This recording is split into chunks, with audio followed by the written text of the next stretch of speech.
Olá, meu nome é Tássia, sou professora de língua portuguesa e nós hoje vamos aprender sobre coesão e coerência textual. Na aula de hoje você aprenderá as definições de coesão e coerência textual, a desenvolver um texto que possua coesão e coerência e verificar se um texto possui coesão e coerência. Para entender melhor essa aula, você deve saber o que são ideias contraditórias, conjunção, preposição, pronome e advérbio. Então vamos lá. Coerência. Veja o texto abaixo. Então vamos ler. O quadro espelha as características de seu dono, um esportista que adorava a vida ao ar livre e não tinha o menor gosto pelas atividades intelectuais. Por toda parte havia sinais disso: raquetes de tênis, prancha de surf, equipamento de alpinismo, skate, um tabuleiro de xadrez com as peças arrumadas sobre uma mesinha, as obras completas de Shakespeare. Então, depois do texto, vamos ver duas definições retiradas do dicionário. Então, coerente é um adjetivo que significa conforme, concorde, harmonioso, que combina. E incoerente é um adjetivo que significa ilógico ou contraditório. A partir da leitura do texto das definições apresentadas anteriormente, você acha que a ideia que o texto passa para o leitor é coerente ou incoerente? Então vamos à resposta da pergunta. O texto que você acabou de ler é incoerente, pois apresenta uma ideia contraditória. Se o dono do quarto não gostava das atividades intelectuais, como ele possuía um tabuleiro de xadrez e as obras de Shakespeare? Então aí eu tenho uma ideia incoerente, né? É uma ideia que não tem nenhum sentido, não estabelece, né, uma unidade de sentido com a ideia dita anteriormente. Então, se ele não gostava das atividades intelectuais, como ele possuía as obras de Shakespeare e um tabuleiro de xadrez? Então aí não é coerente, são ideias contraditórias, são ideias opostas, né? Elas não se combinam. Esse texto acaba perdendo o sentido.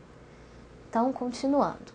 Um texto, para ser facilmente compreendido, deve possuir uma unidade de sentido. Quando essa unidade é alcançada, temos a coerência. Um texto, para ser coerente, deve ter todas as suas ideias e partes conectadas e em harmonia. Caso o texto possua alguma ideia, argumento ou sentido contraditório ou desarmônico, ele será incoerente. Então, se alguma parte do meu texto não estiver conectada com a anterior ou a que virá posteriormente, eu não tenho a coerência, né? Esse texto vai acabar tendo uma ideia quebrada. Ele não vai fazer sentido. Eu não posso começar a falar de um tema, de um assunto, e não continuar falando sobre outros assuntos que tenham a ver com aquele. Senão eu perco a minha coerência, o meu sentido. Eu não posso começar falando sobre uma coisa e depois passar a falar de outra que não tem nada a ver com aquele tema. Senão eu perco a unidade de sentido do meu texto.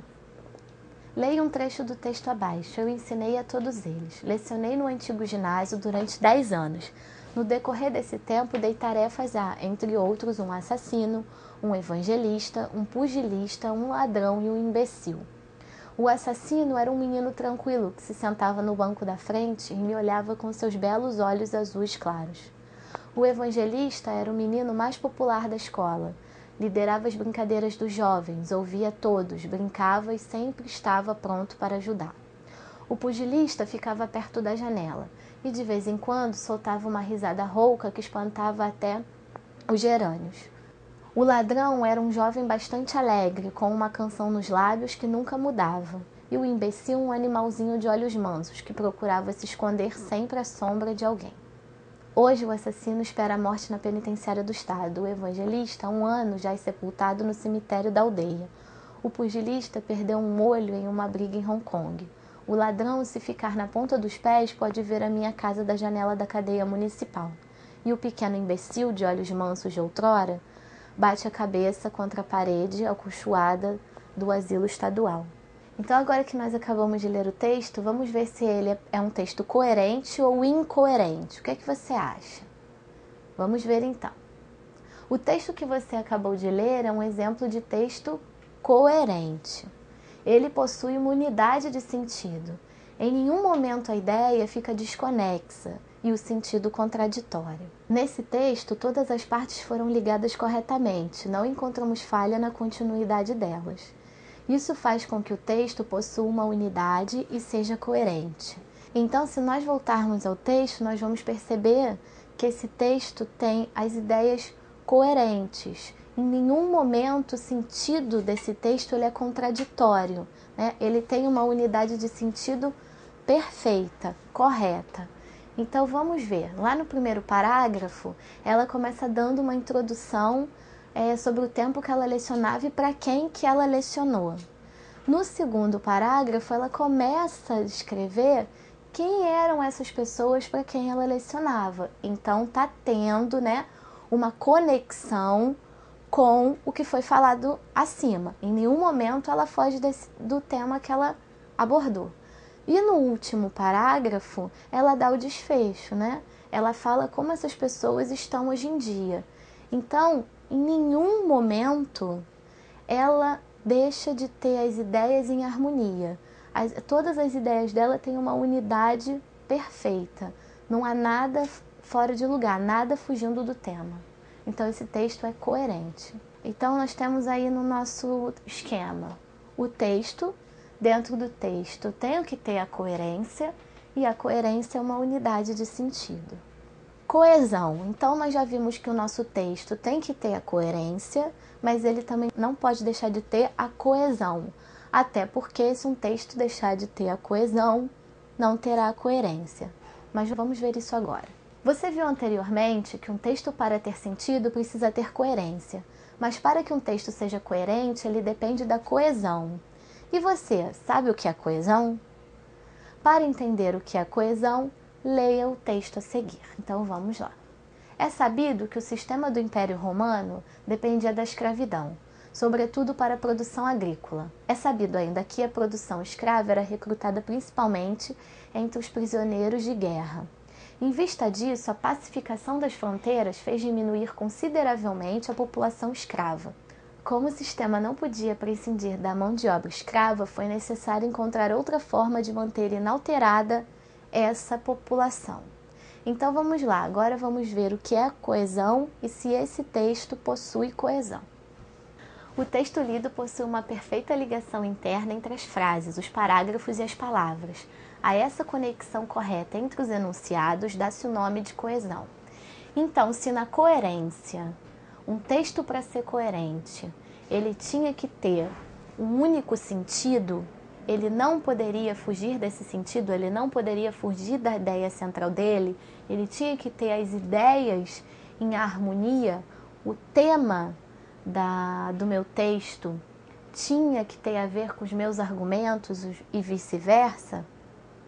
Agora eu tenho a coesão, que é a conexão entre as frases, os parágrafos e as palavras. E essa conexão, essa ligação tem que ser muito bem feita, né? Então vamos continuar. A coesão de um texto, isto é, a conexão entre os vários enunciados, obviamente não é fruto do acaso, mas das relações de sentido que existem entre eles. Essas relações de sentido são manifestadas sobretudo por certa categoria de palavras, as quais são chamadas conectivos ou elementos de coesão. Sua função no texto é exatamente a de pôr em evidência as várias relações de sentido que existem entre os enunciados.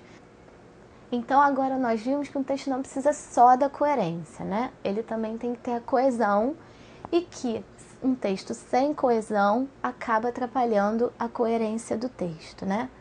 Se na coerência eu precisava ter um texto com uma unidade de sentido perfeita, todo ele conectado, todas as ideias fazendo sentido, isso só acontece também por conta da coesão. Se algum conectivo, algum elemento de coesão que nós vamos aprender a seguir estiver fora do lugar, com um sentido fora do que deveria ser, esse texto vai estar com a coesão e também com a coerência comprometida.